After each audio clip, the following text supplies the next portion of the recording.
Hi అండి, Lata channel. ఈరోజు నేను సాయిబాబా దివ్య పూజ చేసుకుంటున్నాను.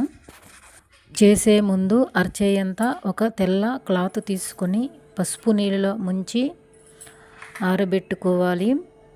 ఆసనం తయారు చేసుకుని దానిపైన స్వచ్ఛమైన క్లాత్ పరిచి బియ్యం వేసుకుని బియ్యం పైన పసుపు కుంకం వేసుకోవాలి. మన దగ్గర విగ్రహం కానీ ఫోటో కానీ బాబాగారిది పెట్టుకోవచ్చు. వారికి చందనం తిలకం పెట్టి సుగంధ పుష్పాలను మాలగా చేసి బాబాగారి మెడలో వేయాలి.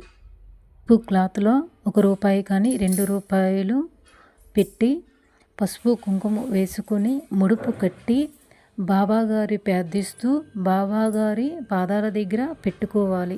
పూజ 5, 7, 11, 21 గురువారాలు చేసుకోవచ్చు. గణేశుని విగ్రహం మనకిష్టమైన దైవం కూడా పెట్టుకోవచ్చు. బాబాకి ఇష్టమైన పెసరపప్పుతో చేసిన పులగం నైవేద్యంగా పెట్టుకోవాలి. గురువారం నాడు ఉద్యాపనం చేసి ముత్తైదులకు ప్రసాదంగా ఇచ్చి ఈ పుస్తకాన్ని కానుకగా ఇవ్వాలి. పూజ ఏమీ తినకుండా చేయకూడదు. బాబాగారికి ఉపవాసం చేయటం ఇష్టం ఉండదు కాబట్టి మనం పలహారం భోజనం తప్పకుండా తీసుకోవాలి. బాబాగారు చెప్పేవారు, ఎవరికైనా ఖాళీ కడుపుతో నన్ను స్మరిస్తే నా పూజ చేస్తే నేను స్వీకరించను.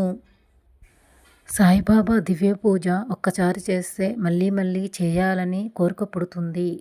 ఓం సాయిరామ్.